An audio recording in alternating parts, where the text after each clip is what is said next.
Selam. Voilà pour moi le maître mot. Quelquefois, il ne faut pas aller très haut et très loin pour trouver l'essentiel. Selam, c'est la paix. La paix civile est pour le FFS l'objectif fondamental. Tant et si bien que la paix civile, c'est le bienfait suprême pour un individu, pour une société, pour une nation et pour le monde entier.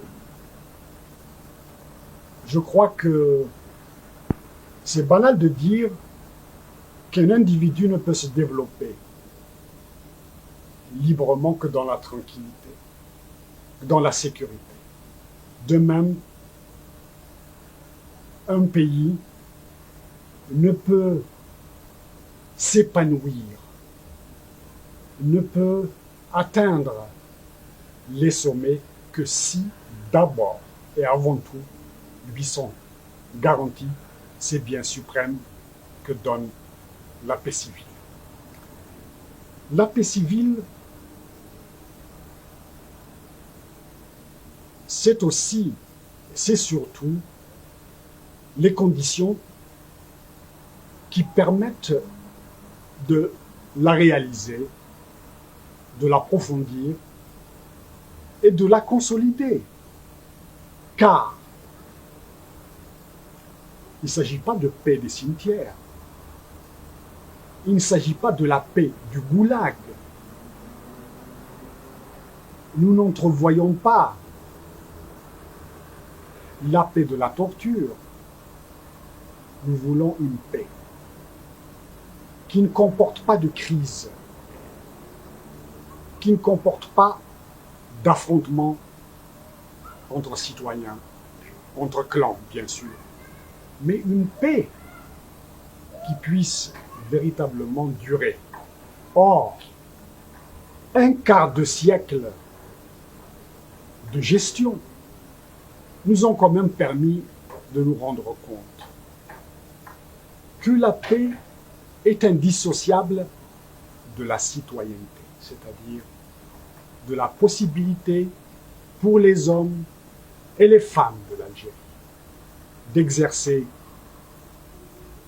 dans toute leur plénitude leurs droits démocratiques, d'assumer leur participation à l'édification d'un État de droit et de participer librement, sans contrainte, à la gestion de leur pays. Il y a donc une approche culturelle de la paix civile. Je pense qu'une véritable paix, une paix durable et profonde, une paix qui ne signifie pas seulement absence de violence, mais qui signifie solidarité, fraternité, c'est la paix que peut donner une démocratie vivante, une démocratie libre, une démocratie fervente, une démocratie responsable.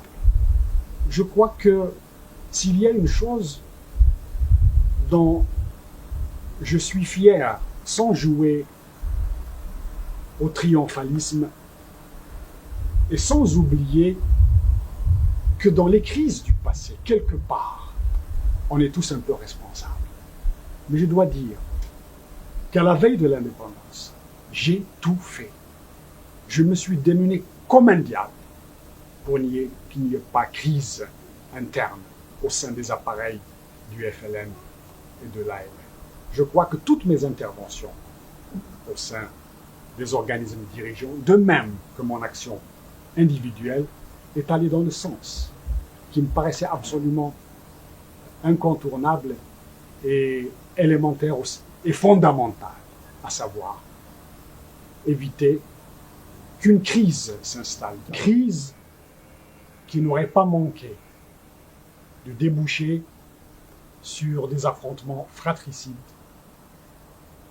et sur un mauvais départ de l'Algérie indépendante.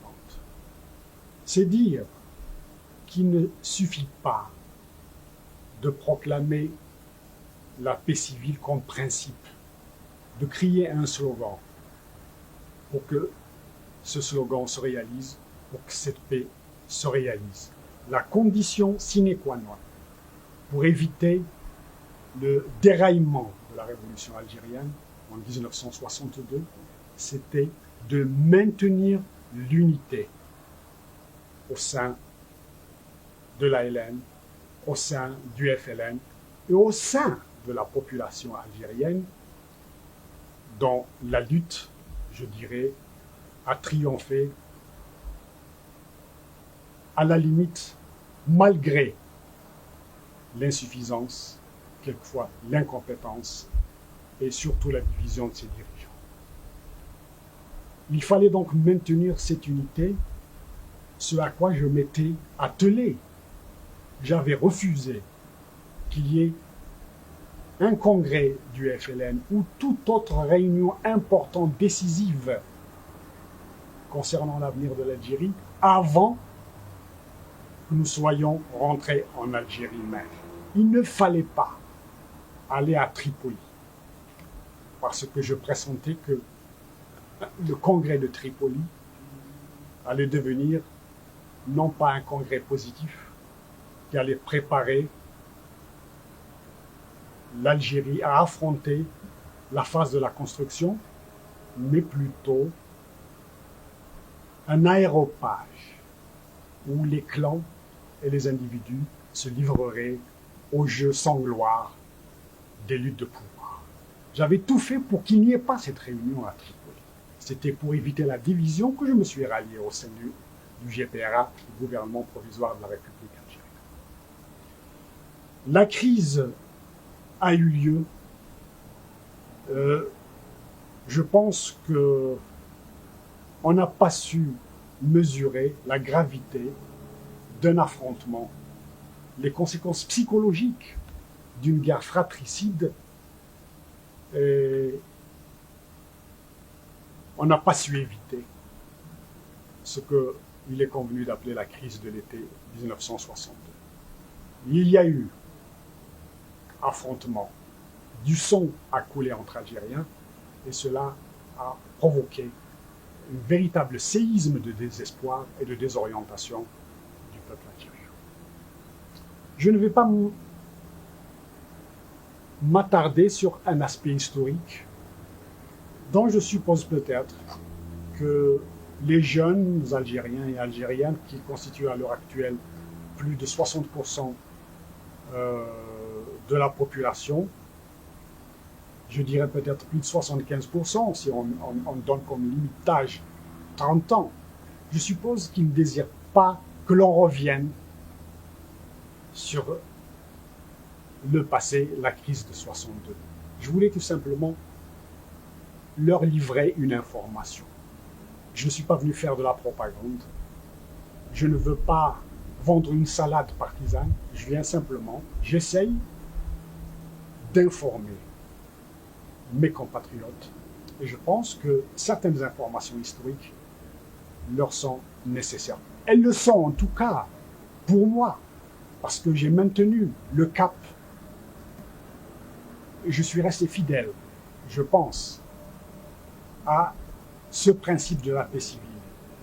Puisque, après la crise, après les affrontements, j'ai accepté, malgré moi, de me faire présenter sur une liste unique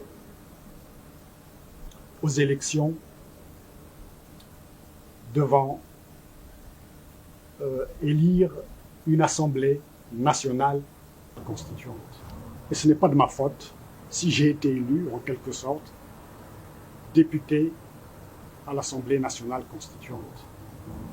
Je dois dire que à la suite de ma démission du GPRA, de tous les organismes dirigeants de la Révolution en 62, je m'étais promis à moi-même que jamais je ne reviendrai sur la scène politique au niveau dirigeant. Que j'avais eu le sentiment d'avoir fait comme tous les Algériens et les Algériennes une partie de mon devoir à l'étape de la libération pour pouvoir assumer après la libération, dans l'Algérie indépendante, un métier qui me plaisait. Et ce métier, c'était faire du journalisme. Je m'étais promis cela. Mais je n'avais cessé d'être talonné par des délégations de l'intérieur. Je les avais renvoyées, ces délégations, dans un article récent publié par Algérie Actualité, fait par Boudiaf.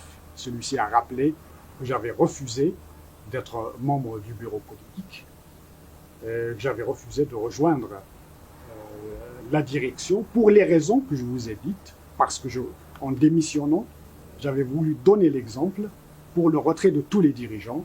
J'avais proclamé le principe du renouvellement du leadership.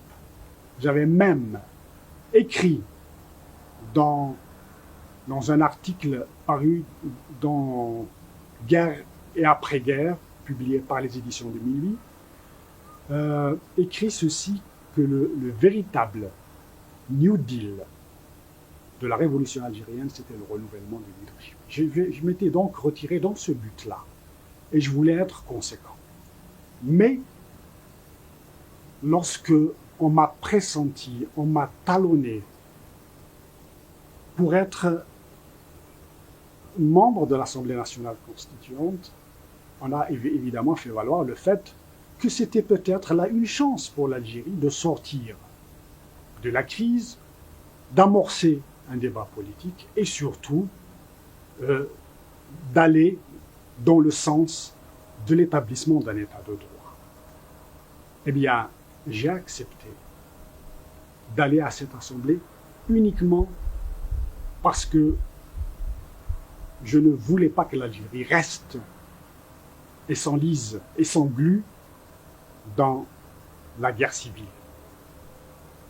Un clan a gagné, ou deux clans ont gagné en 62, d'autres clans opposants s'étaient jurés de prendre leur revanche. Il fallait quand même que ce pays sorte de ces luttes de pouvoir au niveau des personnes et des clans et que l'Algérie se donne les institutions sérieuses, les institutions démocratiques. Or, qu'est-ce qu'une Assemblée nationale constituante? C'est toutes les espérances de plusieurs décades d'Algériens et d'Algériennes nationalistes qui avaient lutté pour que s'instaure en Algérie un climat permettant l'élection d'une assemblée souveraine, pour que la parole revienne au peuple algérien, pour que la souveraineté du peuple algérien puisse, une fois dans l'histoire, après 130 ans de colonisation, elle puisse se donner les choix, les options et la constitution qu'elle désire. La constituante était un vrai symbole, je dirais le symbole du nationalisme algérien. Les patriotes algériens, pendant des années, et en tout cas depuis 1945, s'opposaient au colonialisme, à ces réformes, en disant contre tout statut, la parole au peuple, contre tout statut octroyé, élection libre d'une assemblée nationale constituante. Je me rappelle de ces écrits sur les murs par des militants qui souvent écrivaient les N et les S qui sont dans constituante à l'envers, à la russe. Mais dans la conscience des militants, dans la conscience de l'opinion algérienne, c'était le symbole d'un retour à la vraie souveraineté, c'est-à-dire au peuple algérien, c'est-à-dire un peuple n'est pas désincarné, à la souveraineté des individus, des Algériens et des Algériennes. J'ai donc joué le jeu, je dois dire que j'ai fait aussi un calcul élémentaire. Si j'avais renoncé à toute activité politique, si j'avais renoncé à m'assumer en tant que député, que j'avais fait du journalisme, je me disais, dans un régime où aurait triomphé le principe policier de la dictature, que resterait-il du journalisme? Je ne pourrais pas exercer mon métier, donc il fallait se battre à un niveau qui me paraissait un niveau stratégique, celui qui devait donner à l'Algérie une constitution. C'est dire, et je reviens à mon credo, au credo du FFS qui est celui de la paix civile, c'est dire que cette paix civile est intimement liée à un ordre politique, à un ordre constitutionnel. Il n'y a pas 1000 chemins qui se présentent, qui s'étaient présentés au pays nouvellement indépendant. Ou bien le principe qu'on appelle en droit constitutionnel le principe policier, c'est-à-dire celui du contrôle de la population, ce contrôle d'ailleurs pouvant être assuré aussi bien par l'argent que par l'armée que par la police, mais on l'appelle principe policier, ou le principe démocratique. Or, l'Algérie était trop belle pour nous, trop belle pour l'opinion internationale, qu'on ne pouvait pas envisager qu'elle ne choisisse pas le principe d'un ordre démocratique. Je me suis donc battu au sein de cette assemblée pour que la tâche qui avait été confiée aux électeurs, par les électeurs et les électrices à cette assemblée, soit conduite à bonne fin. Il est évident, j'ai joué le jeu d'un ordre constitutionnel, d'un ordre démocratique. On m'a fait le reproche, du côté des révolutionnaires entre guillemets, d'avoir choisi comme forum d'expression l'Assemblée nationale constituante au lieu de choisir le parti. Alors que c'était au sein du parti, disait-il, que se jouait l'avenir des institutions. À quoi je répondais que dans ma vision politique, ce qui importait à l'Algérie, c'était un débat d'idées, c'était un débat d'opinion, et l'Assemblée me paraissait le lieu privilégié pour que, à propos de tous les problèmes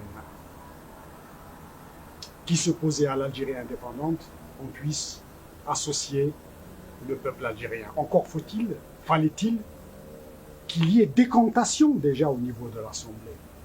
Je dois dire que j'ai joué le jeu très loyalement. Je ne suis pas allé au palais Zéro Youssef avec un clan. J'ai tout fait pour aller à titre individuel. Je pourrais dire que je n'ai pas hésité à jouer mon titre. Ce qui m'importait, c'était la légitimité démocratique. C'était participer à la création d'une légitimité démocratique. Le fait d'avoir été, à tort ou à raison, un historique, entre guillemets, n'était pas un problème. J'avais joué loyalement. Malheureusement, au sein de cette assemblée, on m'a reçu comme un adversaire politique. Je dirais comme un ennemi, parce qu'à toutes les initiatives que je prenais, on me répondait par des scrutins à main levée. Ce qui fait que chaque fois j'étais battu au scrutin, chaque fois que je proposais quelque chose au sein de cette assemblée. Et les lois cadres, les 2 seules lois cadres que j'avais déposées dans cette assemblée ne sont jamais venues en discussion. J'ai donc préféré m'en tenir à l'honneur de citoyens algériens plutôt qu'à l'amour-propre de se faire battre sur commande. Mais je pense que ce qui pourrait servir à l'opinion algérienne de point de repère, c'est la discussion qu'il y a eu sur le premier budget de l'Algérie. Il n'y a pas eu une grande discussion puisque le budget a été confectionné à la hâte et imposé à l'esbrouf à l'Assemblée. Tout ce qu'on a pu faire, c'était à la dernière minute d'exprimer notre révolte contre le fait que l'Assemblée n'avait pas été saisie d'un projet de budget. En tout cas, personnellement, j'avais proposé un amendement au budget de l'intérieur. J'avais demandé à ce que 4 milliards de dinars soient enlevés, déduits du budget, du projet de budget alloué au ministère de l'Intérieur pour les consacrer à la formation professionnelle des anciens moudjahidines. Et j'étais parti d'une information que je venais de recevoir le matin même à l'Assemblée nationale. Dans l'explication que j'ai donnée à l'Assemblée en intervenant, j'avais répété les termes des anciens moudjahidines venus me dire ceci: on nous propose de nous envoyer en stage de formation policière, et celui qui nous propose ce stage, c'est un ancien inspecteur de la police coloniale.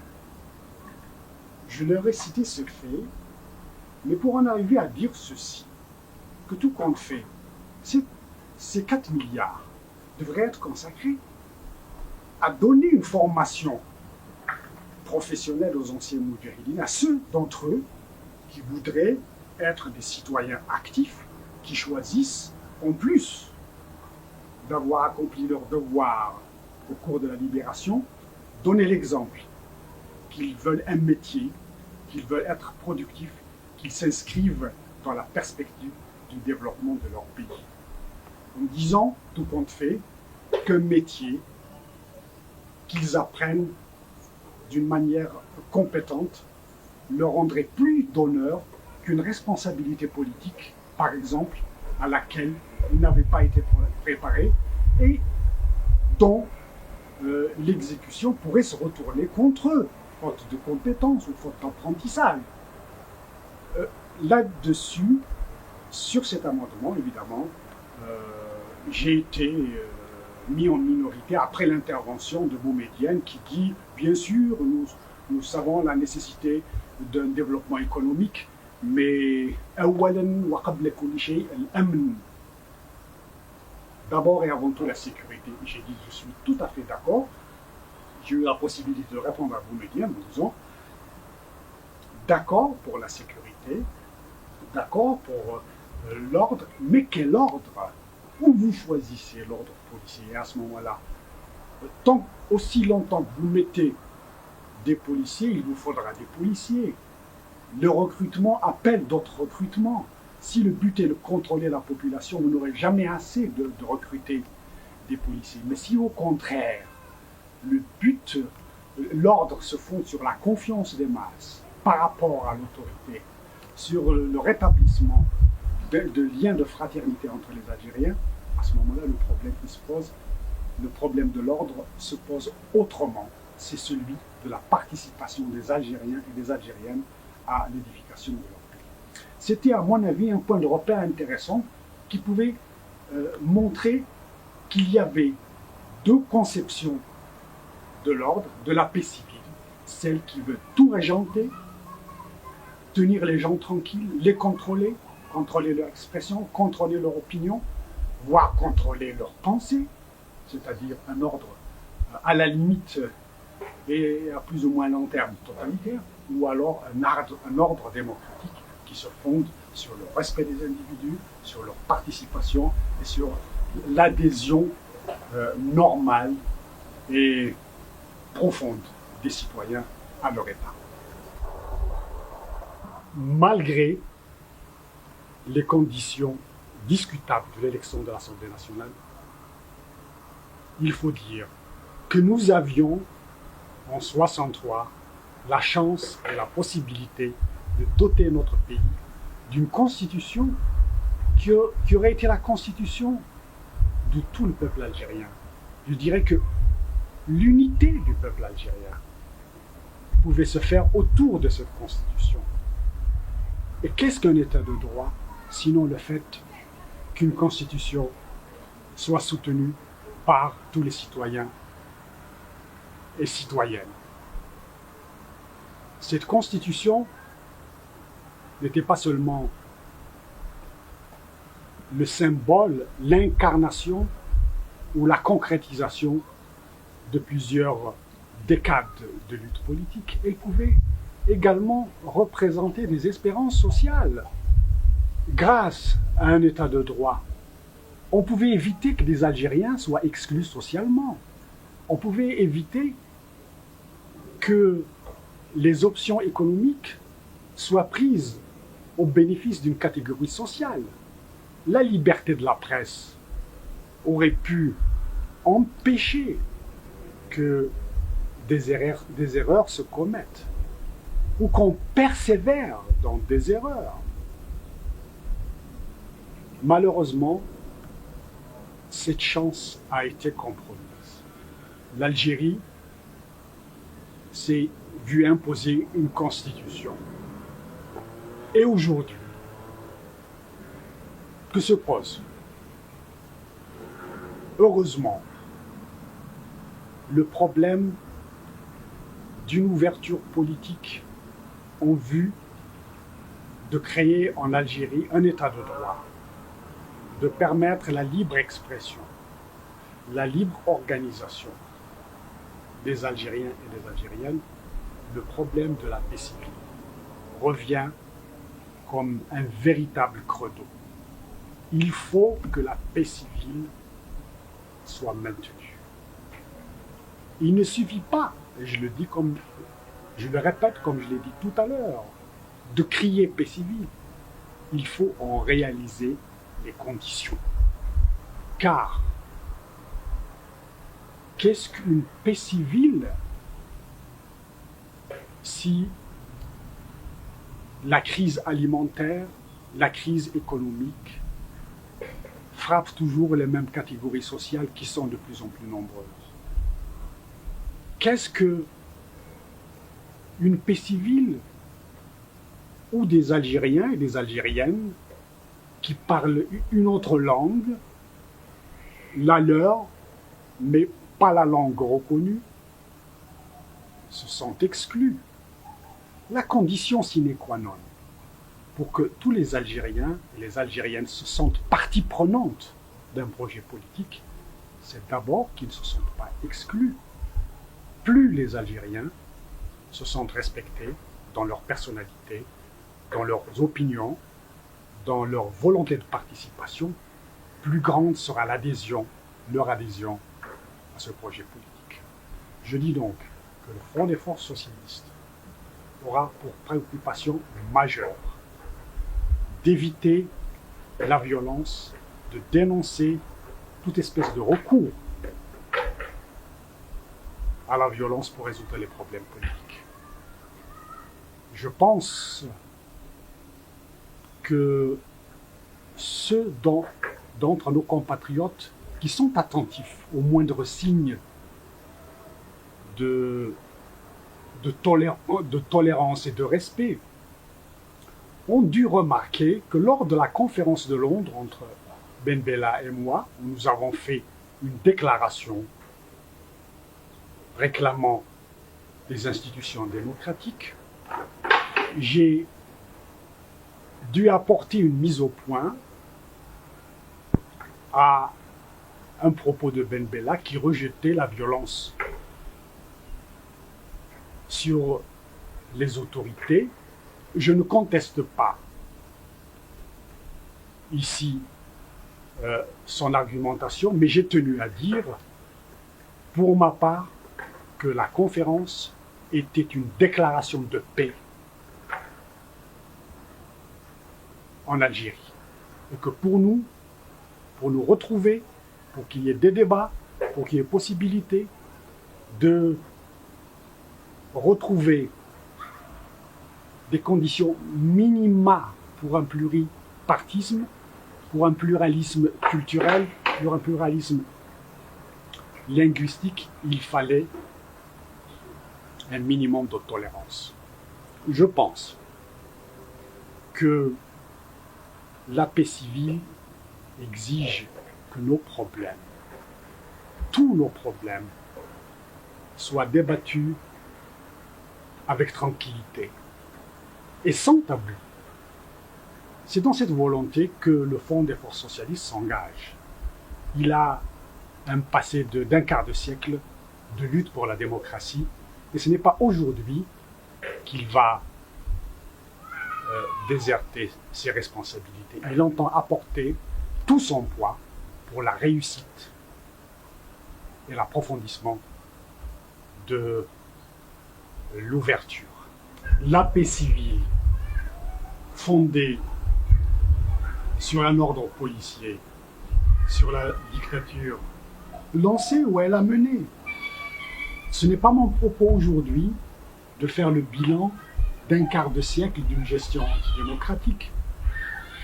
Mais il faut quand même constater la faillite de l'agriculture, les faiblesses du système scolaire, l'incohérence des options industrielles. Et je dirais surtout le fait que toute la société algérienne a été mise entre parenthèses par un establishment politique.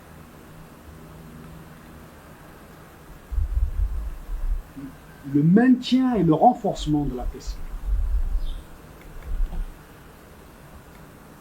sont devenus tellement difficiles aujourd'hui parce que des rapports, je dirais, des rapports sauvages ont été instaurés entre l'État et la nation. Je n'en veux pour illustration que la terrible répression qui s'est abattue sur notre jeunesse en octobre passé. Nous avons connu en Kabylie des situations dramatiques de ce genre. Mais l'explosion populaire elle-même n'est-elle pas aussi le résultat de rapports sauvages?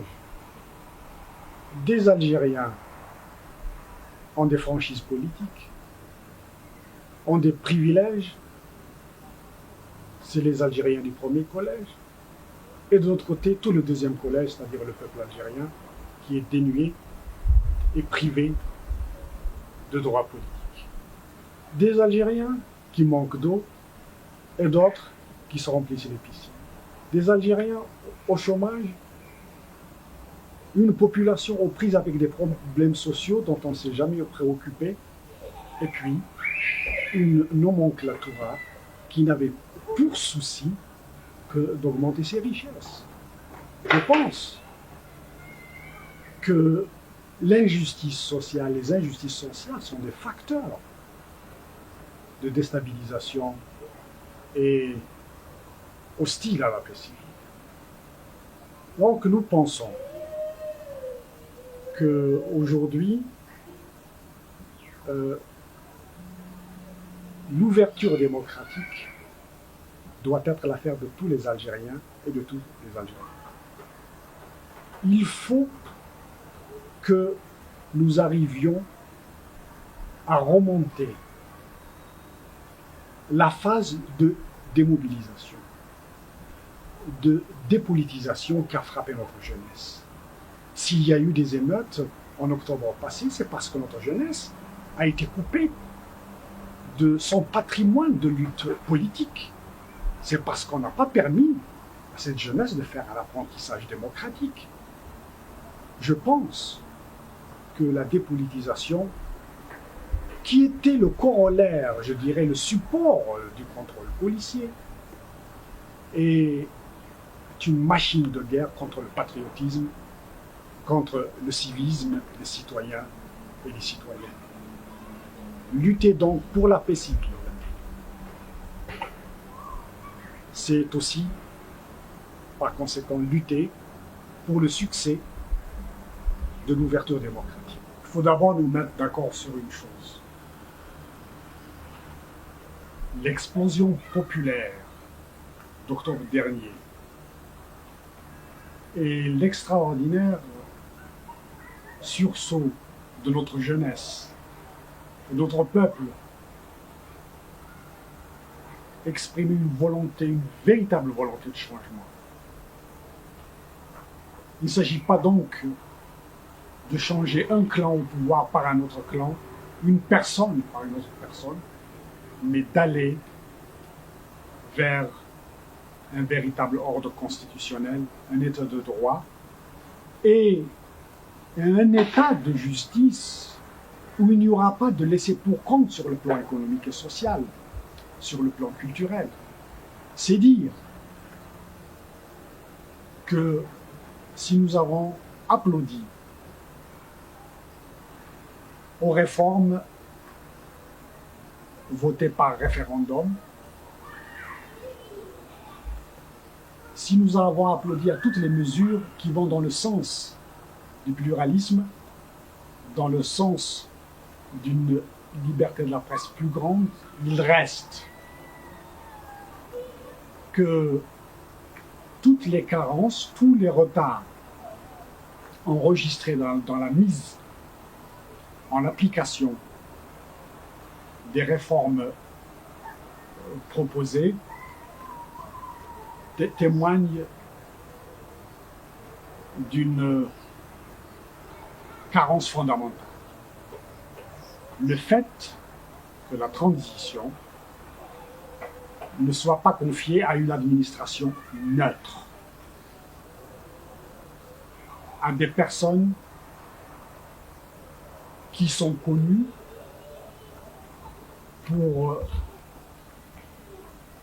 leur passé dictatorial, je dirais même, qui symbolisait le principe policier. Nous n'avons pas à prendre parti pour telle ou telle personne.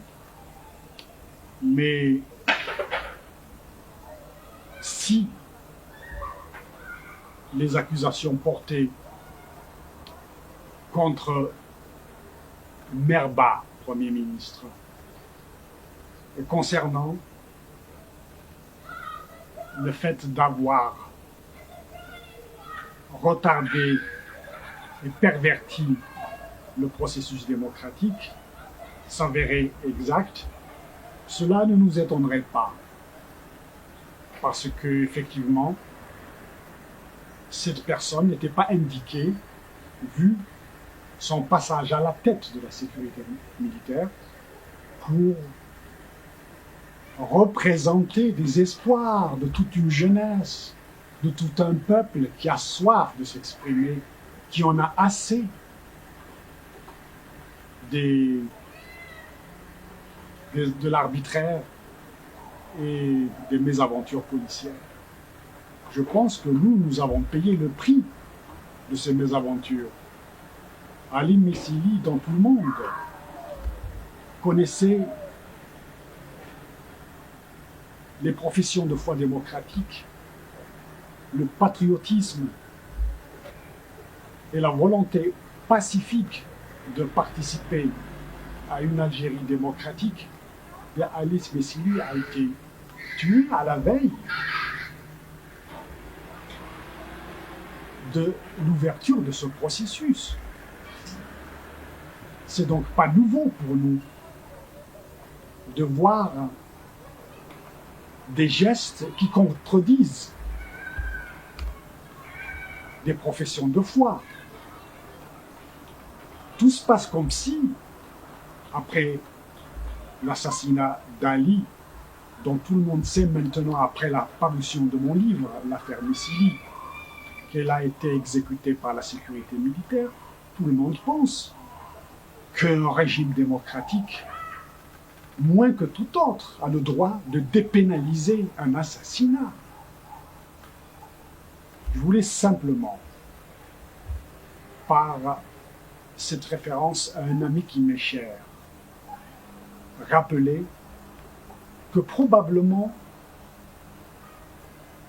la perversion ou les risques de perversion du processus démocratique n'auraient pas lieu s'il y avait une option déterminée d'aller vers l'élection libre d'une constituante souveraine. C'est pour cela que le Front des forces socialistes maintient son objectif pour une élection d'une nouvelle assemblée constituante.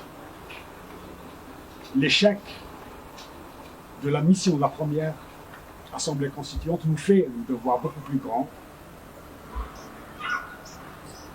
tout en acceptant et en saluant les réformes octroyées, d'aller vers le b.a.-ba de la démocratie, c'est-à-dire l'élaboration d'une constitution qui sera celle de tout le peuple algérien par une Assemblée nationale constituante. Et pour préparer ces élections, une administration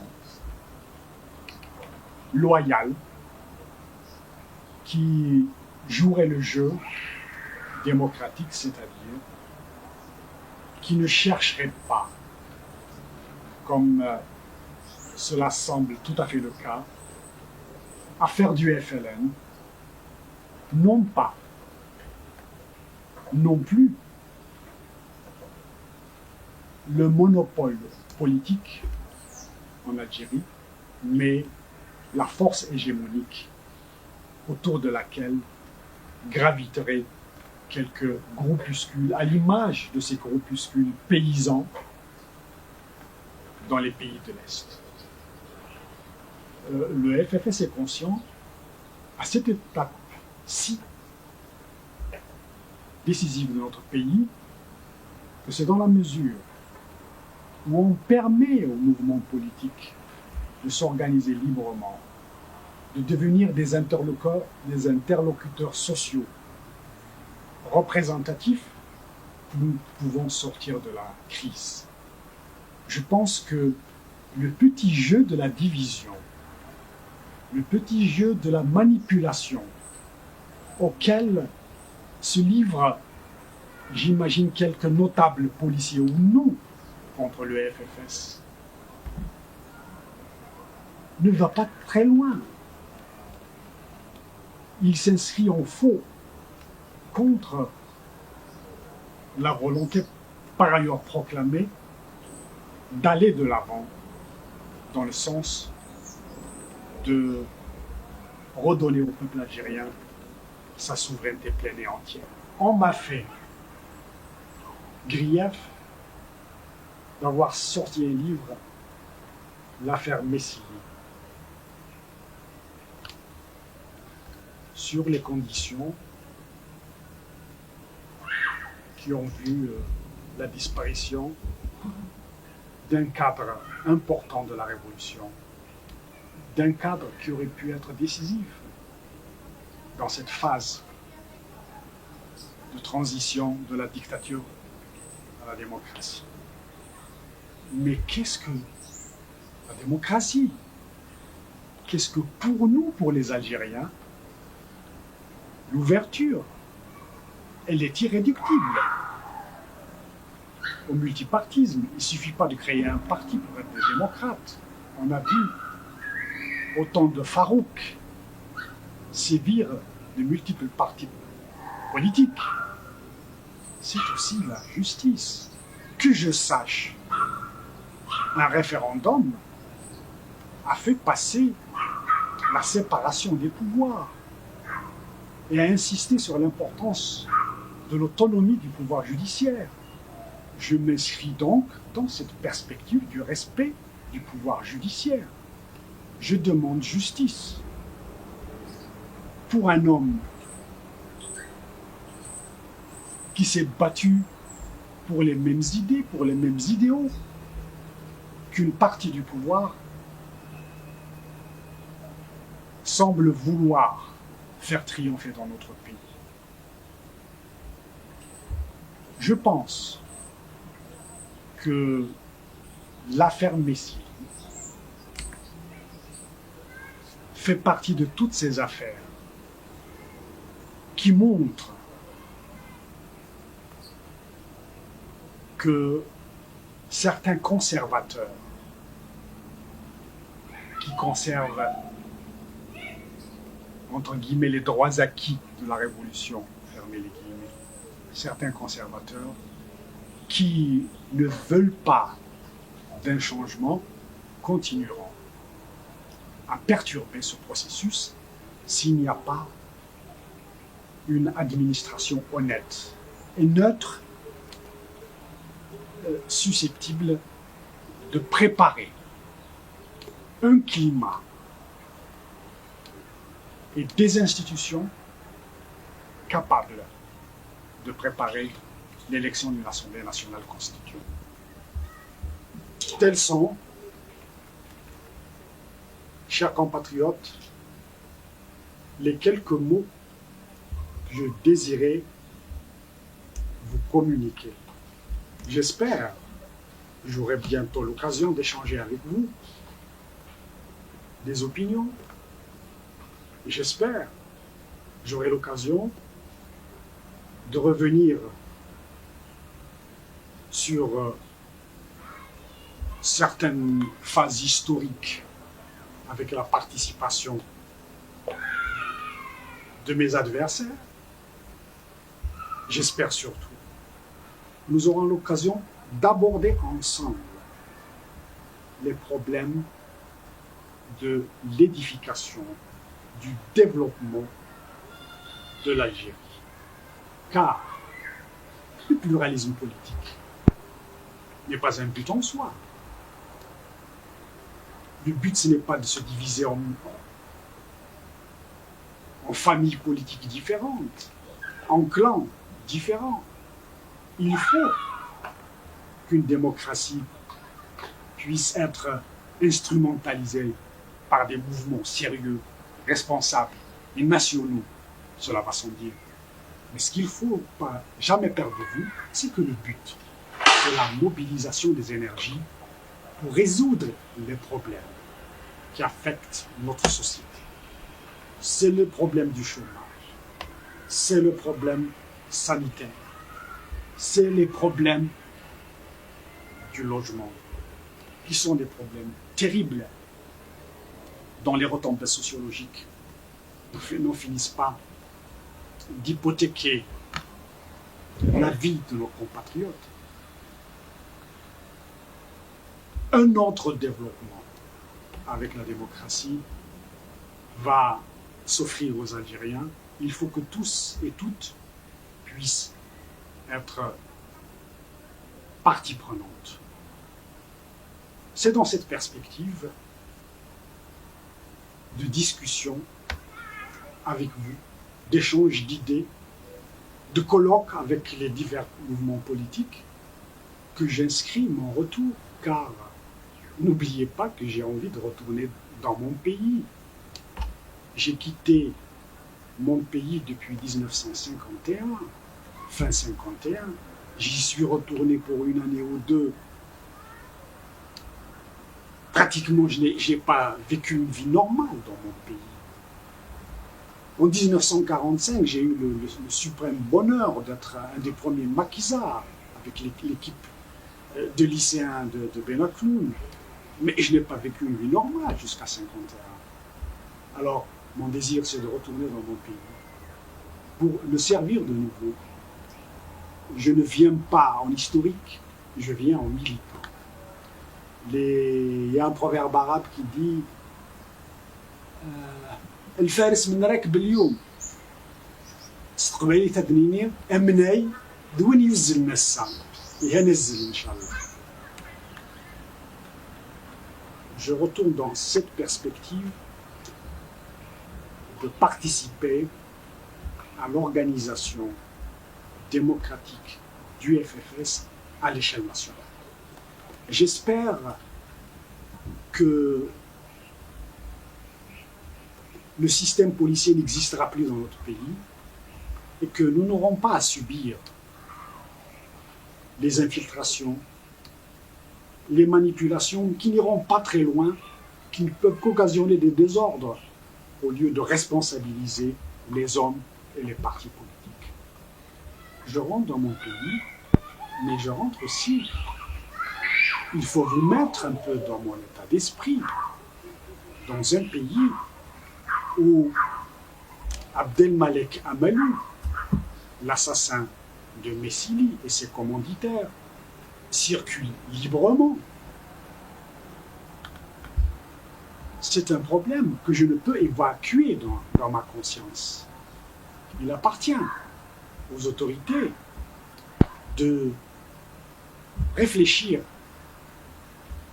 à cette situation et de bien considérer que je ne cherche pas des prétextes, je ne cherche pas des alibis à ma volonté de retourner dans mon pays pour jouer loyalement le jeu de l'ouverture et apporter avec une certaine expérience ma contribution à l'instauration de l'ordre démocratique. J'espère que cette contribution sera réelle. Je crois dans mon devoir de passer une expérience au sein de mon mouvement, au sein de la société algérienne, mais je crois aussi qu'après un délai respectable où l'on ne dira pas que je fuis mes responsabilités, que je déserte le terrain politique, et je puisse aussi avoir, en tant qu'homme, le droit d'exister, de choisir un métier, de choisir mon occupation. Un métier que l'on aime, c'est l'idéal d'une vie. Un métier où l'on se fait des amis, de vrais amis, pas des amis de hasard, pas seulement des militants qui vous aiment bien quand vous leur donnez une permanence et qui se mettent à découvrir vos défauts et vos erreurs politiques dès que vous cessez de leur verser la mensualité. Ce n'est pas de ma faute si je n'ai pas pu m'inscrire au barreau. Je me suis étourdi dans le travail nuit et jour pour arracher ma licence à Lausanne. J'ai eu ma licence, mais je n'ai pu m'inscrire nulle part, ni au Maroc, ni en Tunisie, ni même en Libye. Aujourd'hui, j'ai envie d'exister par moi-même. J'ai envie de faire du journalisme. Et mon idéal, c'est de mettre sur pied un journal d'information dont je souhaite qu'il puisse avoir comme aire géographique tout le Maghreb. Je sais que mes états d'âme ne vous intéressent pas, mais n'était un homme comme celui-ci, Messili, dont les qualités humaines sont remarquables, n'était la mémoire d'Aït Medri Blaïd, n'était la mémoire de Temzi Tahar, de Mouachrif, de Simoussa, de tous ceux très nombreux que je peux citer qui ont donné leur vie pour que l'Algérie vive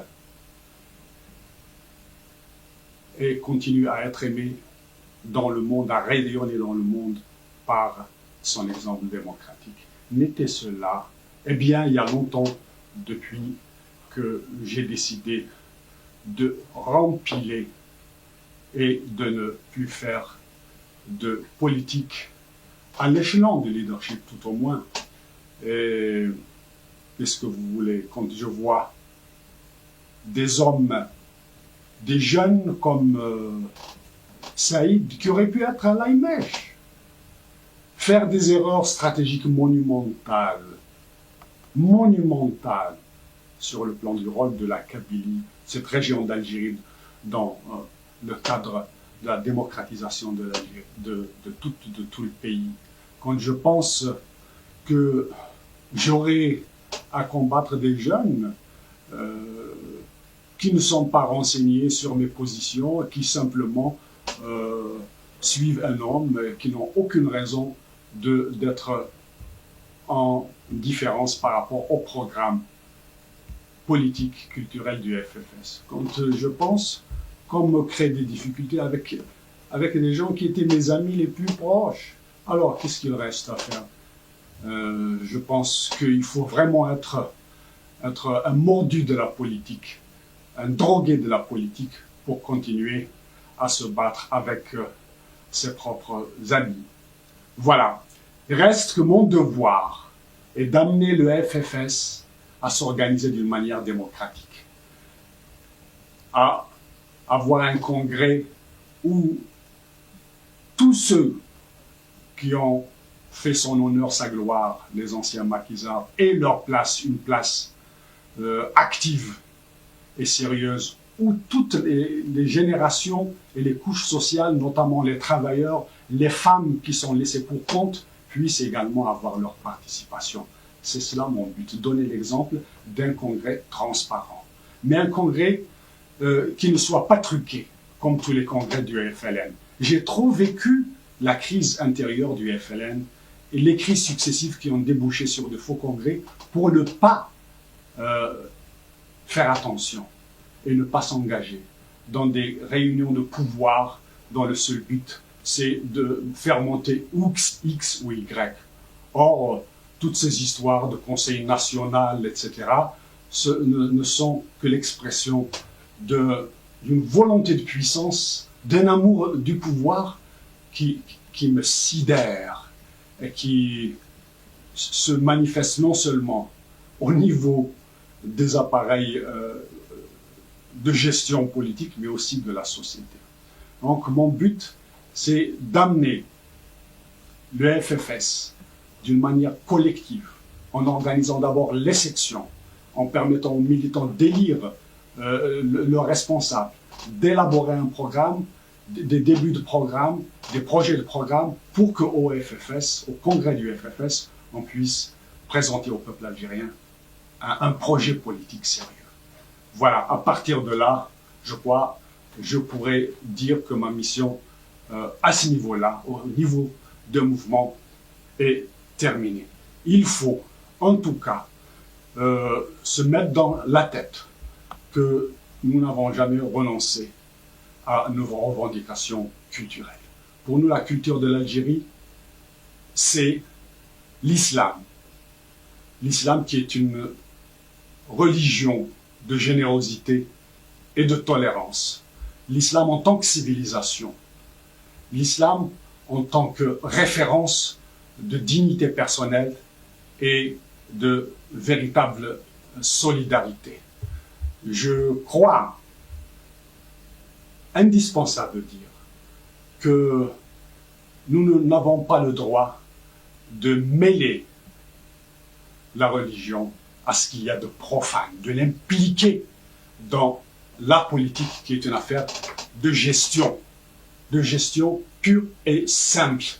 La politique jusqu'à maintenant, la religion malheureusement a été exploitée par des hommes politiques pour arriver au pouvoir, sacraliser les hommes au nom de Dieu, au nom de l'islam, au nom de la révolution ou au nom de l'histoire. Il faut se mettre dans la tête qu'il n'y a pas 1000 façons de gérer un pays, comme je le disais tout à l'heure, ou la façon démocratique ou la façon policière. Que cette façon se fasse au nom d'une religion révélée ou d'une religion d'extrême gauche. Deuxièmement, ma référence, l'arabité. La langue arabe, c'est notre langue. La langue arabe, la culture arabe fait partie de cette notion de Uruba que nous aimerions voir rayonner dans le monde par l'élévation de la pensée, par sa modernité. Il ne suffit pas de proclamer l'arabité comme on le fait dans certains pays du Moyen-Orient pour que la culture arabe soit préservée et promue. Nous nous rendons compte qu'aujourd'hui, au nom de l'arabité, combien de pays vivent dans le désastre, combien de pays au Moyen-Orient ont été cassés dans leur économie, dans leurs valeurs et dans tout ce qu'elles ont de plus sérieux. Par ailleurs, la deuxième composante de la personnalité algérienne, c'est la culture amazigh.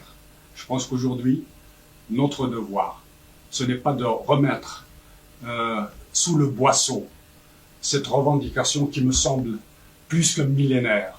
Pour une fois que l'Algérie va se démocratiser, elle a le droit de n'exclure personne et surtout pas une culture qui a apporté à l'Algérie, pendant la guerre de libération notamment, toutes ces valeurs d'honneur et de solidarité qui ont fait qu'elle a été et qu'elle sera, j'espère, un exemple dans le monde. Mais il ne faudrait pas faire de la berbérisation, entre guillemets, comme on a fait l'arabisation.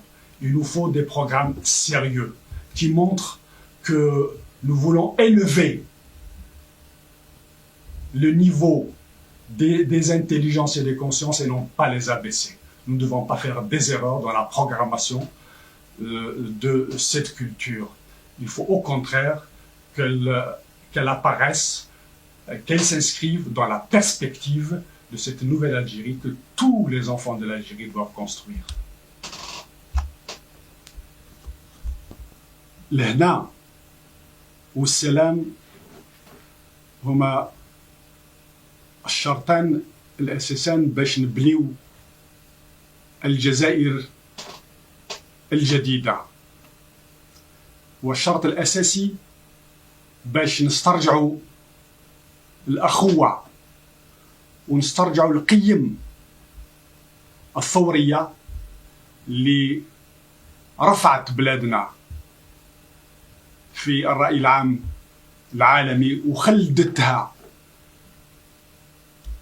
في أثناء الثورة التحريرية.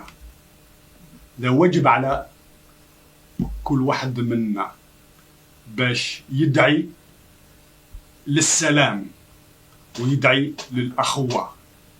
واجب علينا باش ما ندنسوش ما نورطوش القيمنا العليا كما العروبة والتمازيغ والإسلام في مسائل الحكم، في نزاعات الحكم.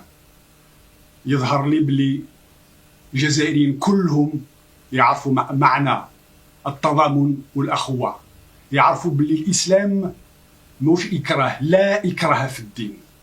ما يلزمش ينساو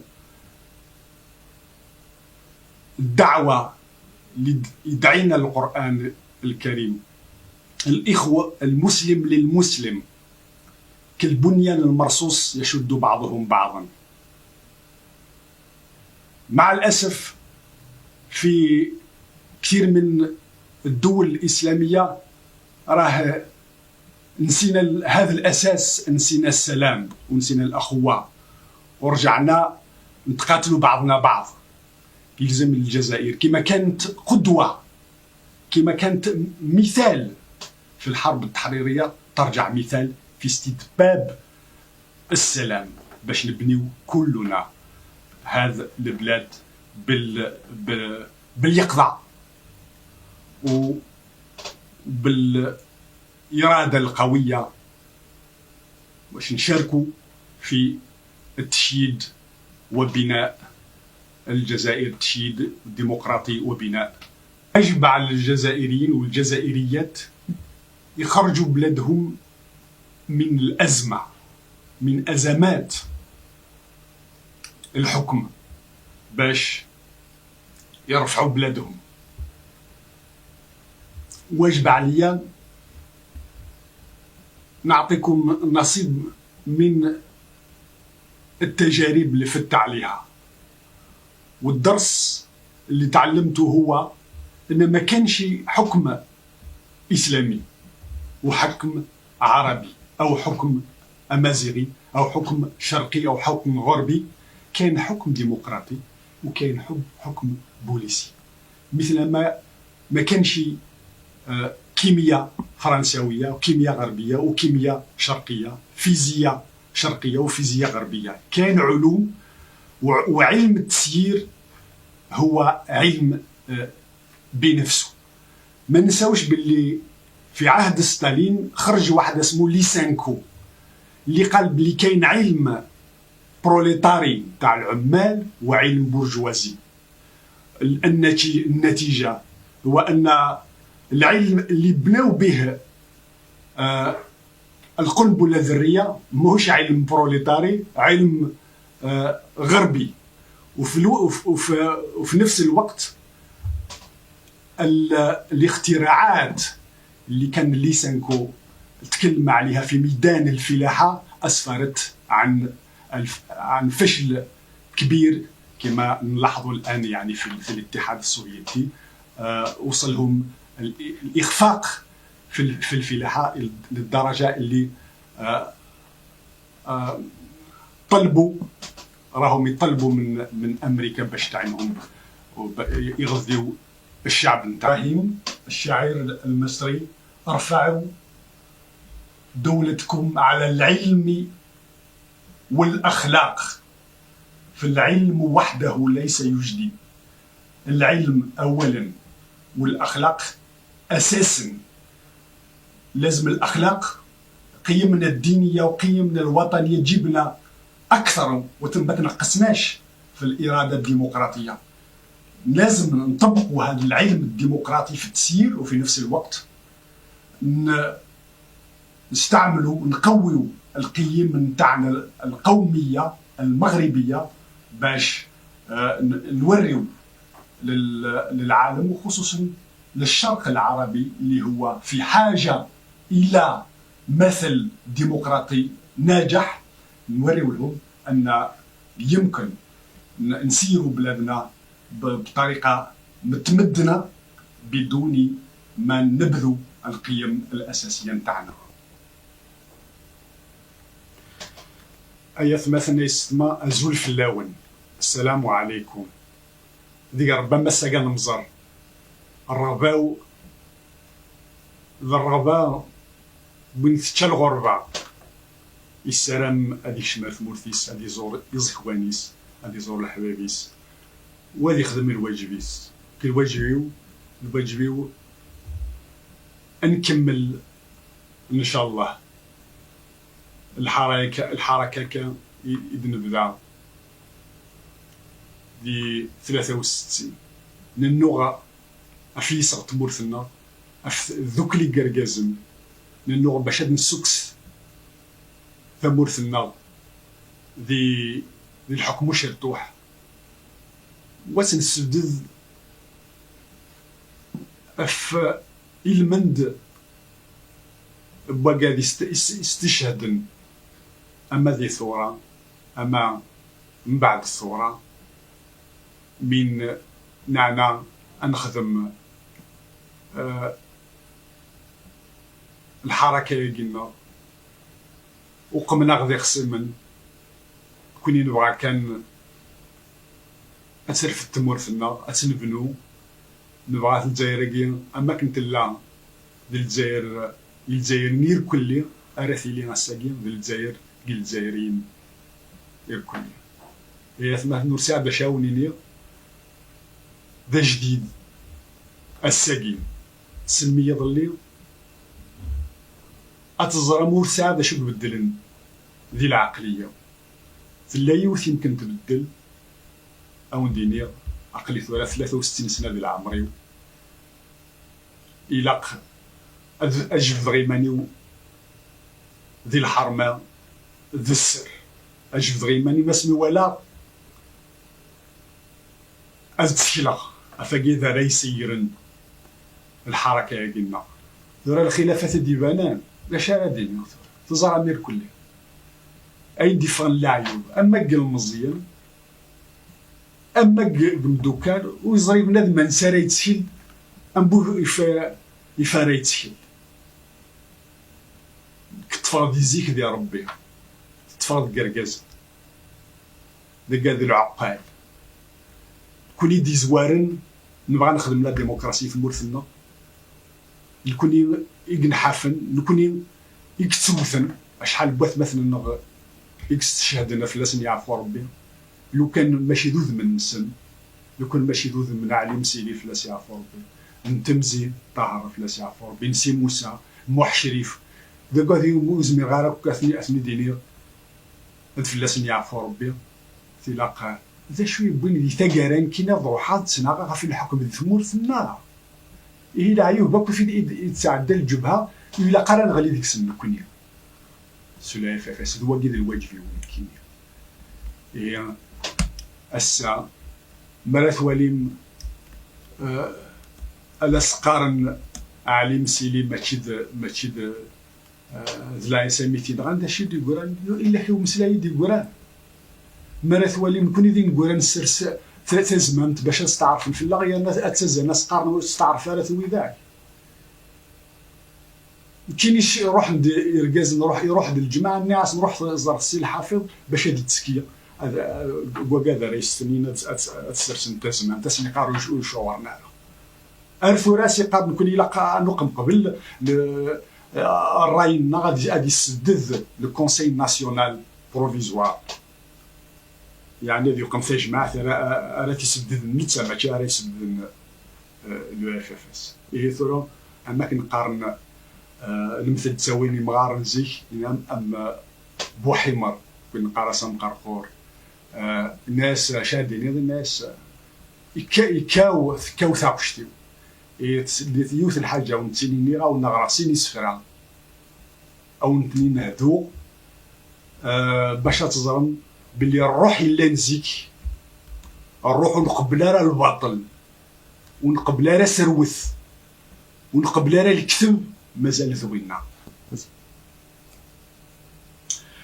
وزبر غارا وندغر غير كل يسفرا ساعة يونن نشتيلات سما غاس 3700 عباد ولكن ثماشي تاقات تفيس الغفلة أو النغرة كانت سيني مشطوحانا الغرور يعني الكثر ومسلان الغرور يستوق تسوقف في راد سروث يرخص وين يدي السولي يجم وجديك دي تفيدي اغريس الكبار دي يتشبح يجر يفللي النيف الزهر النوغن النيف الزهر النوغن كوني فدن يوعرون زقوم تللي النيف الزهر النوغن كوني فدن يوعرون زقوم تللي أسفرو ويسين شتوات روحا من بدو اسمرا دي بدو ذي طلما ديكس النوباس يساعد زمان ذا سارو وريض سوري تسرو يسوهم كان ديال بعض الناس يزمر وين تيسفرو يجزم يفرو